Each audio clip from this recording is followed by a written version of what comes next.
Hello, everybody. This is Servet Hassan. It's Sunday night. The name of the show is Intuitive Inc., and I have a really great guest for you tonight, and she's on the line, unlike last week. A lot of you remember sometimes that happens when you do live radio. So we roll with the punches, but Natalie Zaman is my guest today, and she is on the line. So hi, Natalie. Hi. Well, she's the author of Magical Destinations of the Northeast, and I plugged your book like crazy last week because I didn't have a guest, and I was rolling with the punches, so I talked a little bit about it. I think it's fascinating, and I want to know all about it. But first of all, tell us a little bit about yourself. I know you've just written this book, but I'm sure you've written others, and I know that you contribute to Llewellyn's Magical Almanac, which is awesome. And you also have a column called Wandering Witch, which I've got to hear about. So whichever way. Oh, cool. It's so weird because it's like, that's everybody's favorite question is like, tell us about yourself. And it's like, okay. Mm-hmm. I know. So actually, right? Yeah. So actually this is my, is it my fourth? It's 1, 2, 3, 4. It's either I'm losing count, sorry. It's either my fourth or fifth book. That's cool. I love that. Don't you? I mean, I've written 3 for Llewellyn, so I kind of stop after a while and count. It's awesome. Actually, this is my first solo book. So in that sense, it's kind of like a first. So I get to do that all over again. Okay. But I have 3 fiction books out that are co-authored with Charlotte Bernardo, and they're all young adult. One is a contemporary, I guess, spy novel, and the other 2 are light fantasy, and they're all young adult books. The first one was Sirens Back in Fashion, and then Blonde Ops was the contemporary thriller. And then I have Graven Images Oracle, which was co-authored with Catherine Clark, and that's an oracle deck featuring cemetery imagery, which was very cool project to work on. But like I said, all of those are co-authored. So This is my first solo book, so it's exciting in its own. It's any new book is exciting, Well, yeah, it is. How do you I'm fascinated. I think it's wonderful that you're writing novels and co-authoring. How do you co-author fiction? It's not easy to do, from what I hear. Yeah, I mean, it definitely has its challenges. When Shar and I worked on Sirens and its sequel, Sirens Back in Fashion, it was. I'm going to go out on a limb here and say it was easier because it was a dual point of view book. So every other chapter was written by me. Every other chapter was written by Shar. So I would write a chapter. She would write a chapter. And it made it very easy. We plotted together, yeah. But then the actual writing of the chapter you could kind of do on your own. You just had to follow the plot. So that made it easy doing the Sirens books. Blonde Ops was a bit different. It was a work for hire, and it was also like the plot was given to us, and we had to write it together. So the way we handled that one was Shar, who's see, when it comes to writing, I hate first drafts. I hate them. I can relate. Some people really, Shar really likes first drafts. And can go nuts and churn them out and come up with something really good in a first draft. But it takes me forever. At least it feels like it. Maybe it feels like it for her, but I don't think it does. But for me, it feels like it takes forever. And she would do the first draft, and then I would go back and edit because that's something I love to do. I love editing and revision. I'll move things around. I'll add stuff if there's something that's already existing. I can play with it. I feel like, I guess, like once that first draft is done, there's like a sense of accomplishment, But it's like ripping guts out for me. Well, you know what I think of, I've said this in some of my, I'm writing a book now called Intuitive Ink, which is the name of the show, and it's just called Unlocking Your Creative Genius. So it's not like a technical grammar-y plotting thing. It's more about how you find those ideas and develop them and use your voice, which is what makes any art really great, you know. Oh yeah. But I equated my first drafts to sort of vomiting on the page. Oh my gosh, yeah, no, totally understand that. I mean, it's almost like you just let it out because, you know, it's almost like if you are throwing up, this is a bad analogy, but if you are, you don't really want to stop yourself. It's almost like let it come, you know, even though it's painful. And it's you know, it's got this kind of yuck to it because you're not really, but yet it's kind of feels good to just, it's out, you know? So. Oh yeah. It is, but you're right. That first draft can be painful, but then once you get past it, it's all good from there. At least that's how it is for me. I could revise something 1,000 times and you know, and be happy doing that. Yeah, that you complemented each other because it's really hard for some people to edit their work or they edit it to the point where they don't know where to stop and they actually start to make it worse. Right. Yeah. You know, and then you kind of just, it's a trap. It's a never-ending trap where you're always like going back, oh, I could just change this and, you know, and then the original idea almost gets lost after a while. Right. But we were a good team. We were a good team that way in fiction writing. Right. Are you doing any more? Are you going to do any more young adult novels? It's always possible. Right now I've just I guess for the past 2 years now, I've been living, eating, sleeping, breathing magical destinations of the Northeast, and it's kind of been an all-consuming thing. But I have other projects on the back burner that I've pushed aside, they were in revision, you know, until I got this underway. And there was even a third Sirens book that Shar and I were working on that we had to shelve, for the time being, just because other projects came up for both of us. So it's always there. Well, I'm sure you're very intuitive, right? I mean, a little bit. I'm kind of one of those dead people.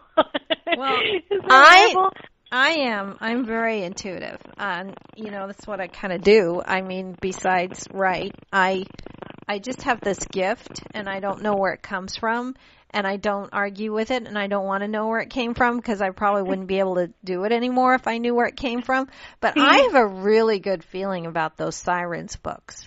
I do. I could see that as a series, like it's TV, like not normal TV, but maybe like Netflix or something. You know. I mean, it's the storyline itself it's a really cute couple of books. It's hard. I hate tooting my own horn and stuff like that. No. But I have to say I was really, really pleased with them when they came out. Both the first one and the second one just kind of built on the first one. It's these two teenage girls that get trapped into being sirens for Hades. They sign a contract. Well, yeah. And they have to get souls to back down to not back down to the other, but down to the underworld. Like he's made contracts with other people, and it's their job to kind of reel them in. Yeah. I mean, it's a really cute storyline. I'd love to see something happen with it. Yeah, toot away. You should toot. I mean, why not? We're not here on this planet to play small. We don't do anybody any favors by playing small. I just have a really good feeling, and I'm 99% right. Speaking of tooting your own horn. So. Your lips to the God's ears, I'll tell you. That would be awesome, because I really, really loved those stories. And that was the first, apart from magazines, because I've been doing magazine work for a while. When those got published, and that was the first book. Who's the publisher? It was actually Llewellyn. It was when Flux was a part of Llewellyn, and I forget how many seasons they had done before. We were kind of think they'd been around for a little while by the time we got picked up. It was 2011. I'm really bad with dates with things like that. That's good. But yeah, that's about. I mean, that's good, because we're here to talk about magical destinations of the Northeast, which is Llewellyn. So we're still plugging Llewellyn, which is great. I think that's cool. I mean, that's awesome. I do. Awesome. I do really have a good feeling about it, though. I really do. So keep doing it. And too, don't you get, like, I know what I'm working on now. I'm working on Intuitive Ink, which is just a fun thing I love to do, talking about writing and being creative. But the other thing I'm working on is my first work of fiction, and it feels good. And I just have a feeling when it feels good, because I'm writing about how to write. Yes. How to write, like, from your soul. And that's what makes things go through the roof. It's not anything to do with your creative marketing and stuff like that. I know it does have a little bit to do with that, but what makes a breakthrough novel is something you can't ever put your finger on. But one of the things is you feel it. You just know it. Yeah. You just know it in your gut, And I feel that way about this first piece of fiction I'm writing. Oh, yeah. And I mean, the thing is also that, because you've written nonfiction as well, they'll feed off each other, which is awesome, because you can bring whatever you've brought to your nonfiction and whatever you've learned in your nonfiction or grown from your nonfiction, you bring it into your fiction, and vice versa. Because you'll find, I think, when you go, when you're working on your fiction book, even if you're not aware of it, you're tapping into the other as well.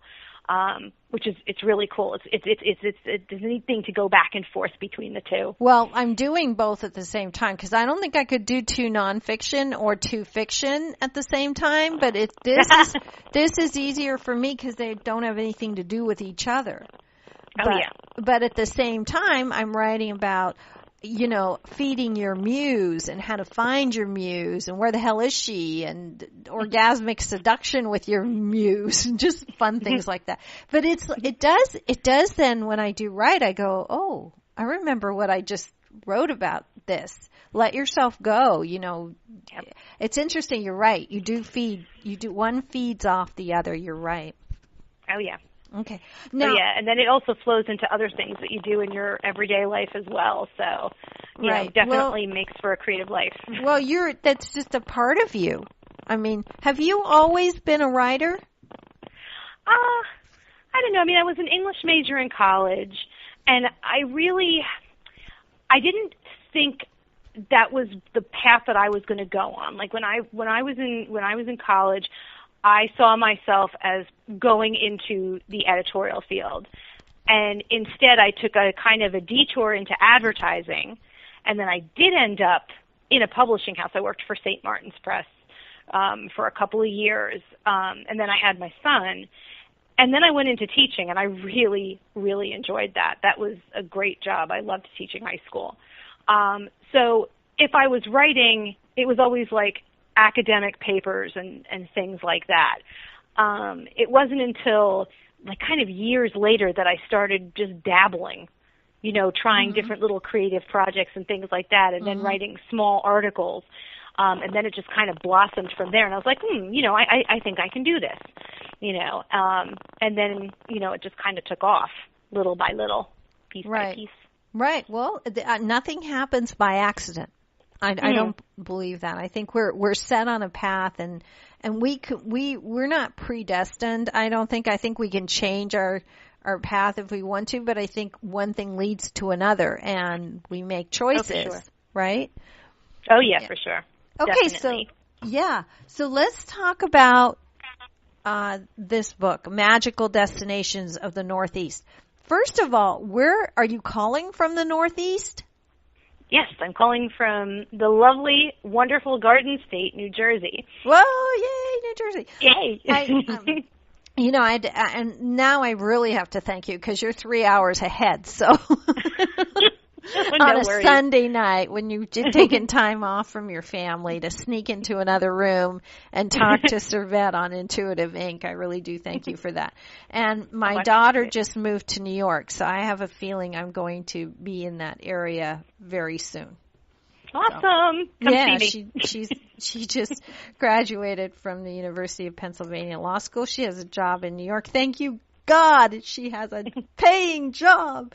But that, if I ever want to see her, I have a feeling I'm moving in that direction. And New Jersey is the Garden State. I've lived on the East Coast in another lifetime.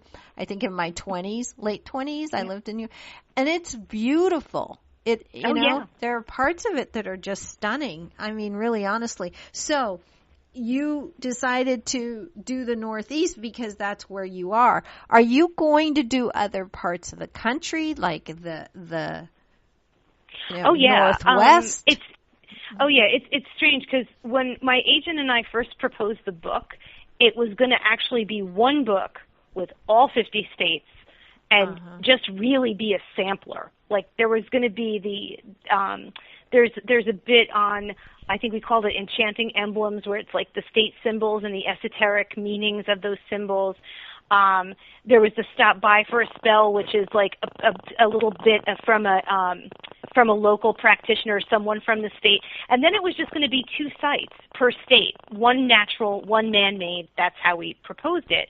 And when Llewellyn got the proposal, they were like, oh, we really, really like this idea, but we want to expand it to be something else, to be more, I guess, thorough, to be more in depth. And that's when they were like, let's talk about doing 4 books instead of 1. And then here's how we're going to divide it up. And actually they decided that Northeast was first. Oh, so, that's interesting. That's really interesting. Yeah. Did they tell you why? Did Angela Wicks, did she tell you? Did she say that there's a reason behind that, or just let's just start in that corner and work our way around? I'm guessing that we started here for a number of reasons. First, I think it's because these are the oldest states, or among the oldest states in the country. Luckily for me, it's my home turf. So right. It's places that I could get to very easily. Like from my house, I can drive 3 hours and be in Washington, D.C. Right. I can drive 6 or 7 hours and be in Maine. The bottom of Maine, to be sure, not the top of it, but I could be in Maine in like 6 or 7 hours. Well, you can get to Canada in a day if you had to. I mean. Oh yeah, 9 hours to Montreal. Yeah, I've done it. Well, there you go. And I lived in Montreal for 5 years. So yes, I mean, I know that area too, and it is absolutely stunningly beautiful and old and very. So there's a ton of How did you decide which ones to use then? That was tough. Especially in like the bigger states, because the book itself is 430 some odd pages, which is, I don't know for any publisher is pretty big. That's a pretty fairly large book. Mm-hmm. Yeah. And so each state got like a certain amount of real estate in terms of pages, if you follow me. Mm-hmm. So, and again, like say, Delaware is obviously going to get less than New York, but New York couldn't be the whole book. And New York was huge, and Pennsylvania was huge. And there were places that I wanted to include that there was just no more room, and there had to be variety. So, like, for example, there is this wonderful, wonderful synagogue in Pennsylvania. Mm-hmm. I cannot remember the name of the congregation, but the building is the only synagogue designed by Frank Lloyd Wright. Its design is based on Mount Sinai, and at night the whole thing lights up. So it's like a big, giant, glowing pyramid. It's phenomenally amazing, fantastic place. I've seen it. Only because she was at the University of Pennsylvania for 3 years, and so I was there a lot, especially in the beginning when it's like I think I'm just going to die, please, mommy, and I would just go and spend a little time and help out. So I got to see. I not only saw that, but a block away from her where she was staying in Rittenhouse Square, somewhere around there, there was a Christian church too, and they were proposing on tearing it down, and there were signs on it saying, no, we're fighting this because it was the oldest church built in Pennsylvania. I mean, like one of the, like in the 1600s. And it's truly amazing. And I would just go in there and just, you could feel it. You can feel it. It's amazing. Oh, yeah. Yeah. Yeah. Yeah. I mean, there are places like that. Well, and I've told a lot of people, I know there's stuff I missed.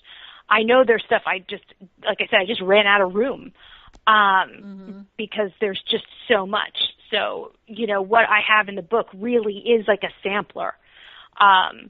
There were essays that were longer that I cut down to make room for more stuff to put in. So it was just, some of the states were hard, especially the bigger ones. I think the top three, and when I say the top three, I'm not talking about quality, I'm talking about just how much stuff was in there. It was Pennsylvania, New York, and Massachusetts were the three largest, like with the most things. That where I had to just decide, okay, no, I just can't give them another page. I just can't. Well, yeah. Because when, magical destinations in the Northeast, I'm sure Massachusetts would have been a huge part of that if you could run with it, no? Oh, yeah. I mean, Salem and especially you, the wandering witch column writer. You did you get that? Was that the coolest ever, Massachusetts? Which one was your favorite? Massachusetts is a wonderful state. It's full of, I mean, there's the history, the magic, the witches of Salem, and I mean, there's so much packed into that one area. And I mean, in terms of area, I mean, compared to say a place like New York or Pennsylvania, their square mileage. There's more per square mile than you could even hope to cover. I mean, you could do a whole book on magical Massachusetts. Well, yeah, exactly. Yeah.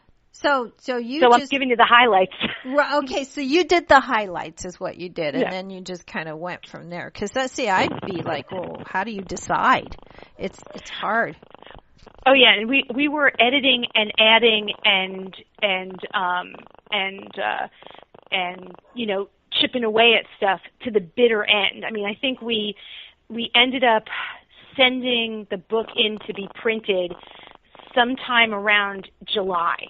Mm-hmm. So up until July, whenever that was, and I can't remember now because the summer was a blur at this point. Right. We were adding things, and it was like, okay, well, let's cut a couple sentences here so that we could squeeze this event in, or this person. Look, I just found this. Let's see if we could find, if we could get this in there. So it's, and my editor was just amazingly accommodating. I want to give a shout out to her. This is Rebecca Zins. She designed the inside of the book too, it's just gorgeous. I love what she did with it. Good. Shout away, because we want to give credit where credit's due. I'm glad you did that, because that's always nice. I do. Oh, yeah. Editors are often they're the unsung heroes of the publishing industry. They really do so much work. Yes. Is that what you were doing at St. Martin's? Were you editing? Oh no, I was in the the mass market advertising and promotion department. Oh. So yes, I handled stuff like true crime books and like mass market paperbacks and stuff, that kind of thing. Right. Well, is that helping? That must be helping you now, no? Or have things changed too much? It's changed a lot. I mean, when I was working there, and I am going to so date myself here. When I was working there just wasn't the whole digital and social media that there is now. Well, yeah. And that makes things a lot easier to get around, to get your name out and to get things around with social media. That just wasn't a thing then. No, that's true. Back when I was working. It's a whole other world. It is. I mean, I worked at the LA Times from the time I was 19. Now I'm dating myself because you did. So, but from like 1979 to like 1989 or 88 or something like that, we didn't even have computers. People ask me all the time, he goes, well, it must have been really exciting and things were flying. No, we were doing everything by hand. People got a page and they cut things out and pasted them on, and then it went to press. It was a whole different world, you know. Oh, yeah, no. I was, when I was at St. Martin's, it was 91 to about 94. Mm-hmm. And it was, I think, and it's so funny because my family and I were having this discussion the other day, is when did email take over? And it was somewhere around, I think we decided it was like 1995-ish, like somewhere in there. It was in the 1990s that when things really started switching over to everything was electronic. Right. So it's, you know, for folks coming into the workplace nowadays, they never, ever had to do things any other way. So, you know, it's weird to see like the change. And in the grand scheme, it's not a very long time. No, it really isn't. It was yesterday when I used to get on AOL and you would hear it. It would say, "You've got mail." Yup. Remember that? Yes. Yeah. Yeah. So anyway, things have changed. But okay, so let me ask you: did you actually go to each place? I would say that in this particular book, mm-hmm. I've been to about 85% of the places I talked about. Okay. Where I actually went there. And I'm saying 85 because before the rounds of edits started coming in, that percentage was higher. But like I said, we ended up adding things. And then we also decided to add pictures in. So I ended up making other trips to like run around and get photos. So I did go to quite a few, which is good because I think seeing a place in person and experiencing it in person is a lot different than just, you know, just even seeing it online. I mean, Google Earth and Google Street View are wonderful tools. There's the things that I can see. It's almost kind of creepy in a way that you could see on Street View is just incredible. Is it live? Is it real time when you go on Street View? No. The date will be in the corner of the screen. I've seen the last date I think I saw was either 2013 or 2014. So it's a bit behind, you know, and I guess it depends on where you're looking. Right. But for example, right, if you want to see in the book, there's in Massachusetts, mm-hmm. There's a thing called the Westford Night, right? Mm-hmm. So if you go into Google Maps and you type in the Westford Night and you go to Street View, you can see him.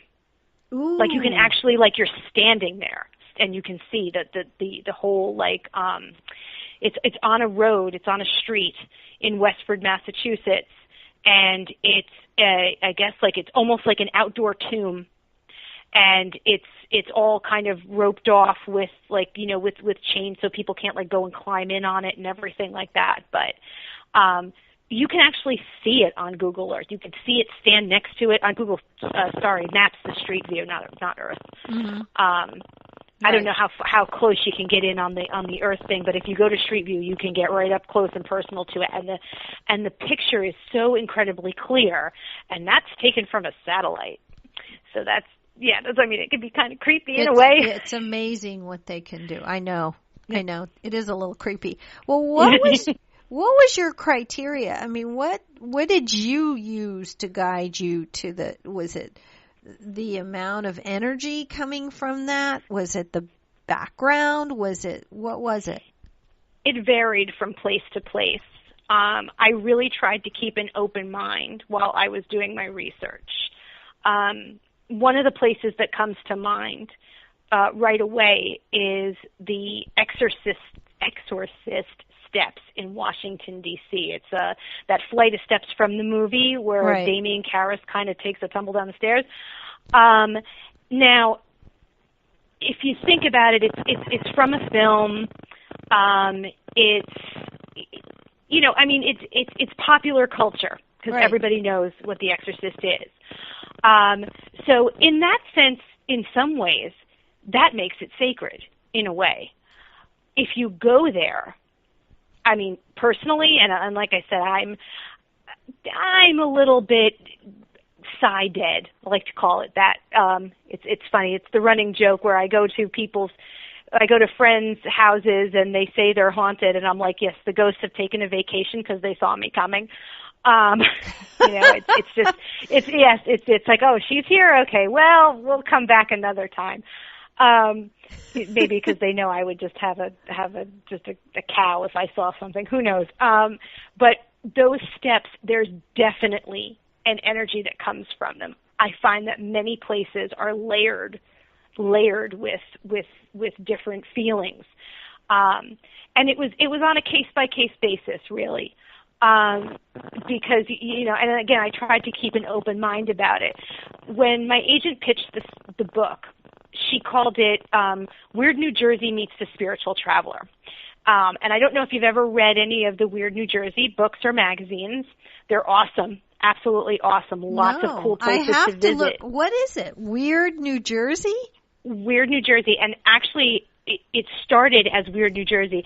I believe if I'm remembering correctly, they started out as like this Xeroxed newsletter that was just about little odd places that you could go to in the Garden State. And then it expanded into a magazine, and then expanded into a book. And then there's like this whole series. Like there's a Weird California, and there's a Weird Arizona. I mean, like I think all 50 states have been done at this point. But it's just it's just the Weird New Jersey sites. Some of them are sacred because they'll be we'll definitely cross lines in places, but some of them are just like kind of folkloric or local legend. The kind of for example, I actually in the Weird New Jersey book, I actually lived on one of the streets that they talked about in the book. It was called Heartbeat Road. And it was just like, when you're a teenager and you're driving your car down the road and you turn the lights off and you hear this pump, pump, pump, and it sounds like a heartbeat. I wouldn't consider that a sacred site, but that's in Weird New Jersey, and that's kind of the difference. Oh, okay. If that kind of illustrates it. Yeah? Does that kind of make sense? No, that makes perfect sense. But it sounds fascinating. I was going to look it up later because I'm just interested in it. But that's Weird New Jersey. Awesome book. Yeah. Okay, got it.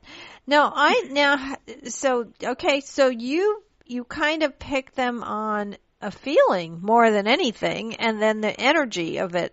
But you're also talking about state herbs, crystals, trees, things like that too. So, I mean, there's a lot. That's a lot. Oh yeah. No, I tried to make it like I said, a sampler where there's a lot of variety, and it's not just the sites. And that's how some of the other sections got added as well, like magical monuments and bewitching tidbits. So there's a little bit of folklore, there's a little bit of the crystals and herbs, and then there's the stop by for a spell that I had like some different folks write rituals and spells, and that really, I think, added to the project immensely. So. Okay, and you didn't do that yourself. You had other people contribute?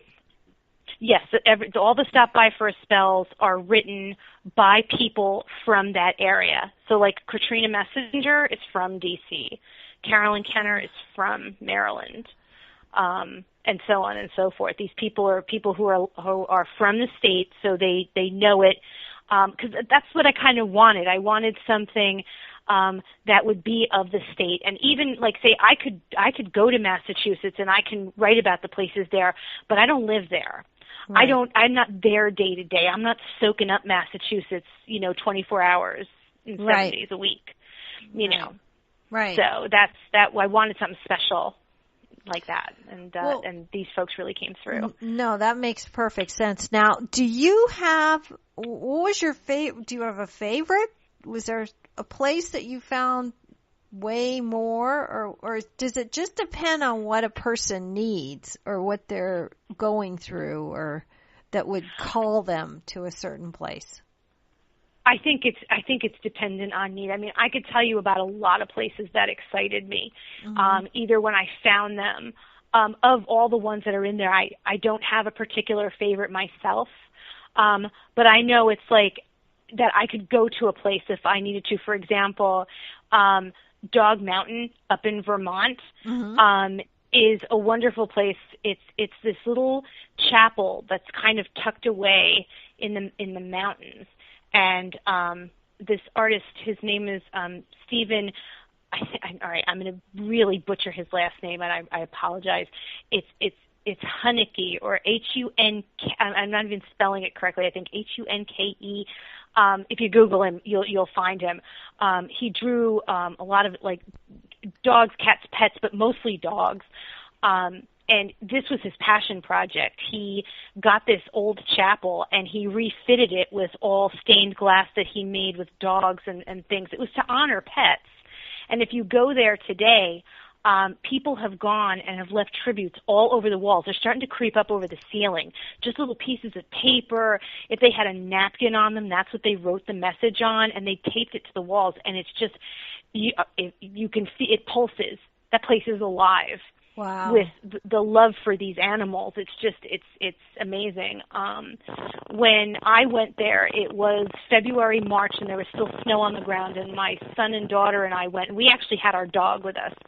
And it's open. We walked into the chapel, and we took Brock off his leash, and he just went right up to the front and laid down.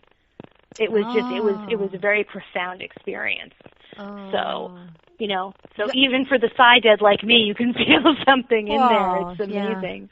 Yeah. I think animals are very sensitive to definitely. any more than us. I mean, I know. I mean, speaking of haunted places, I had a dog, a pure black German Shepherd. He was a rescue, but he looked like a black wolf. Sweetest dog I have ever had, ever. But I'm telling you, I went somewhere where I just knew it was haunted, speaking of haunted, and he was constantly looking over at things, like he was looking at somebody all the time. Right. I was like, he sees something. I know he's seeing something that normal people are not seeing, Well, I think we're taught not to see. And animals just, I guess you could teach them not to see too, but I think from a young age we're taught not to see, not to have the imaginary friend, not to have, that's, quote, almost not normal. But no, totally, animals can definitely pick up on things that we might be blind to. Mm-hmm. No, it's true. Well, that's an interesting place. So you've got, it's a beautiful book. It's just a beautiful book. Much. So I'm going to ask anybody that wants to call in if they have a question for you at all. 949-313-8880. Natalie Zaman's on the line, the author of Magical Destinations of the Northeast, and she knows all about them. So if you have a question, it doesn't even have to be about a destination, but just a question for her in general even, please call in now. 949-313-8880. We will see if anyone calls in, and then we'll keep talking. It's funny because people always say to me afterwards, I had this question. And I said, why didn't you call in? And they said, well, I thought of the question after you were done. And I'm like, okay, that does not help. But post it on if anything is posted on Facebook, I'll answer it there. Yeah. Okay. I'll answer it there too. Well, yeah. That was the other question I was going to have for you. Do you work with people one-on-one, or is your living mostly writing and doing you don't, do you have outside people that you will counsel or help or anything like that? Not really. I mean, I'm mostly writing on my own. Counseling was never, apart from teaching, because I did teach high school, and I will teach classes from time to time. I'm actually doing a lot more of that than I used to nowadays, because my kids are also now getting older, and well, they are getting older. They are older. They're more independent now, so I have more free time to devote to this. Mm-hmm. But yeah, I don't feel that I have the counseling, the background for that. But teaching, yes. And I enjoy that very much. So do you do workshops, things like that? Oh yeah. Yeah, Good. no, I do workshops on I do workshops on writing and the craft of writing. Mm-hmm. But I've also done, I've done some different workshops on now magical travel has been, has picked up a bit, and I'm going to be doing some other stuff, hopefully more things related to that, because I really enjoy it, and I like connecting people to places and also to other people, and to other resources, which I'm hoping this book can be. That it connects people not only to these places that are in the book, but there's a vast section of resources in the book and on my website that I'm hoping people will read and look into to delve deeper into these sites and into these right. stories. No. Okay, so now how do they find you if they want to attend a workshop or get connected or help? The best place to go is to my website, which is a blog spot. So it's just my name. So it's nataliezaman.blogspot.com. And I list all of my, current offerings, right on the front page. There's a little section called Let's Meet Up. And I'm always adding to that. So, and I'm hopefully going to be growing that a bit more as the months roll by now, especially now that the major part of the writing work is over. Right. I don't know about you, but I find it very, especially during the intense writing periods, it's very hard to go out and also, and to teach classes in addition to doing that. I mean, there's points where, especially in the last, I would say the last month before things get turned in, it's just manic trying to pull it all together and make sure, because I'm always rereading and rewriting and rewriting. So. I totally get it. Yeah. But I've always had to make a living at the same time that I'm writing. So I just have a very when my daughter was young, I used to put her, I was a single mom, that's another long story. But anyway, from the time she was very young, so I would put her in bed about, because she's 6 or so, I'd put her in bed about 10 if I was lucky. She's just one of those kids that wouldn't. And then I would write from 10 to midnight every night. Oh, yeah. And then get up at 6 and, 5:30, whatever, get going, get her to school, go to my job, do things. And then years later, I would write first thing in the morning, from 4 in the morning until, what was that? We have some interference, so we have to have you not move. Go somewhere and freeze. No. So I know it's hard because it is very intense at the end. I just loved to be able, now that I'm older and in a different position, I can put time aside. That's so much easier, let me tell you, because it overtakes your life, Yes. It does. It's just you can't do anything. It's consuming, right? Oh, yeah. Yeah. Was it? And I didn't move that time. Yeah. Was it that way when you were doing fiction too? Well, here's the other thing too, is that a lot of when my kids were smaller, and I still do this to an extent because my husband does consulting and I run the back office for that. So in between all of this, there's also kind of a very flexible day job. I'm lucky in that sense. But I'm still juggling it between, so it's I'm writing, I'm doing administrative stuff, I'm taking care of the family. And I also have my mom who lives with me. Bless her. She's going to be 88 this year. I love my mom. Oh. Yeah, she's a special woman. So, I mean, I got a lot on my plate. But it's a gift. That's how I see it. Yes. It's a real gift that I'm really, really blessed to have all of these things in my life going on, so it's take deep breaths. Yes. Drink lots of water. Yeah. Or coffee. Or wine. Yes. Let's not forget the wine. No. No, don't forget that. No, you do. You have a lot going on, and I know how hard it is, especially when you're at the end of something. It's just I got to a point where I'm the old Ray Bradbury school of writing where I just write 1,500 words a day every day no matter what, except one day a week. I don't write on Sunday. That's it. Otherwise, because if I don't do that, you know what it is? I think it's like if you lose the momentum, it takes 3 times as long to start up again. So it's easier just to write every day. Then that way, even if it's not good that day, it doesn't matter. You can pull forward and keep going. Because if I start and then and stop and then have to go back, it just takes 3 times as. Is it that way for you? Do you get what I'm saying? Oh, yeah, no, I totally get what you're saying. I try to do something every day as well. It's every day something. Because you're right. It's like it's almost like taking a day off from a diet. You know, you're doing so well, right? And then all of a sudden you decide, hey, you know what? Pizza and ice cream today. And then the next day it's like, well, I had pizza and ice cream yesterday, so, you know, I could do it again. Right. And then before you know it, you've had a week of pizza and ice cream and maybe a taco. And, yeah. It's true. It's true. So if I don't care. There are times when I haven't had an idea in my brain at all for anything. And I will just do the work. I'll do this work anyway. And you know what that turned into? That turned into my blog, which is called Memos from My Higher Self.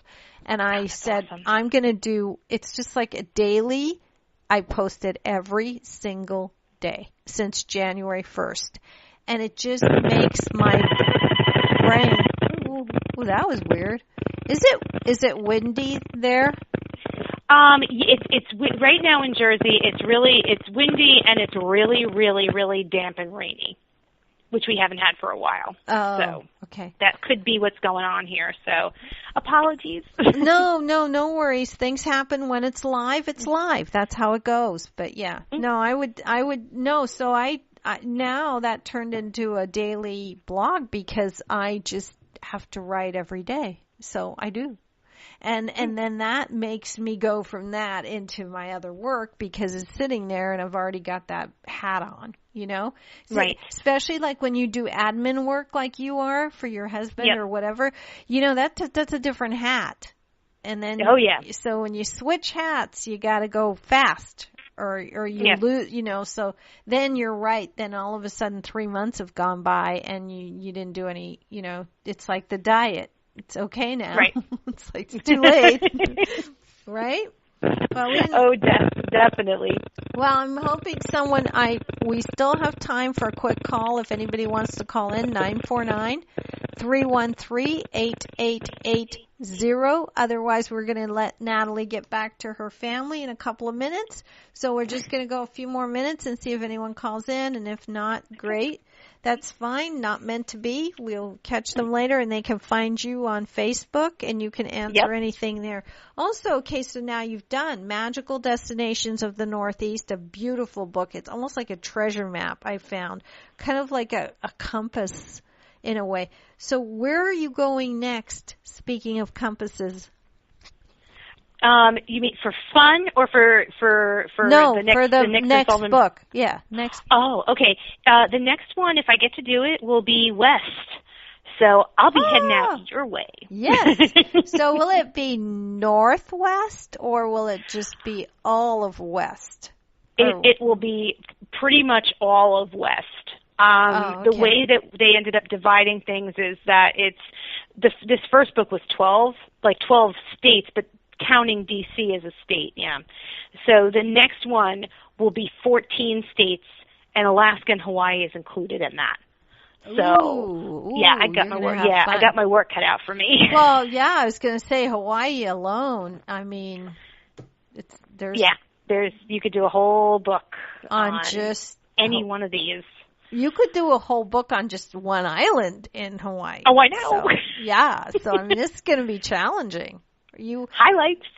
Are you up for the wandering witch part of this? Are you going to be able to be away? Are you going to take your family with you, or how's that going to work? I'm hoping that I can now. Some of these states I've already been to. So I've been to 39 or 40 out of the 50 states already.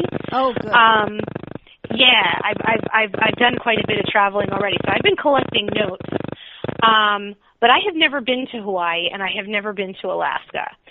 So we've already been talking about road tripping to Alaska. So that would be definitely one thing. Hawaii, if I can't be there myself, I have about 12 people already slated to be interviewed that have been there and spent time there. Oh, so, okay. Although I'd rather go myself. Well, yeah, of course, but there's only so much you can go, only so many places, and it's expensive, too. It's not cheap to be traveling all over. Yeah. Yeah. Okay. No, that would be another thing that would be like, okay, we have to think about this. Right. Because it's like with me, I can travel, but then when I'm traveling, I'm not writing either. Or I guess you could be, but that's difficult too, because you're trying to research. Yeah. Right. Okay. So the next book is The West, and then how did they divide the other two after that? It would be South and then Midwest. And I got to say, I'm really looking forward to the Midwest because I know that there's a lot of hidden stuff in there. That's going to be fun. Really? I would have thought Really? I didn't think there was that much in the Midwest. I would have thought South. I'm quite sure that I'm going to find some really cool stuff out there. And that's the fun of it. You know what I mean? That's the fun of uncovering things that you didn't know were there. And I got to do a lot of it, even in the Northeast where you'd expect it, where you expect things to crop up and stuff. I found things that I was like, ooh, I didn't know that was there. Right. Good. Yeah. But in the Midwest, it's going to be, it might be a little bit challenging, but I'm sure that there's stuff there.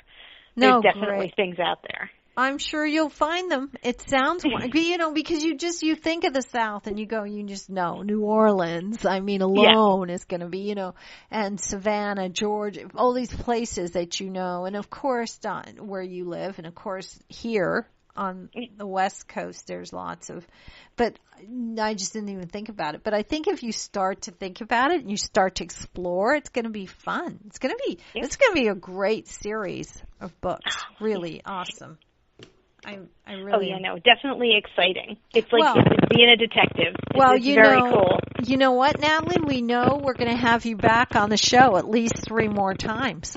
Yes. Right? Yes, your intuition tells you this is going to do okay, right? I'm going to get to do the rest of the series. Oh, yeah, absolutely. So what's the time frame on that, do you think?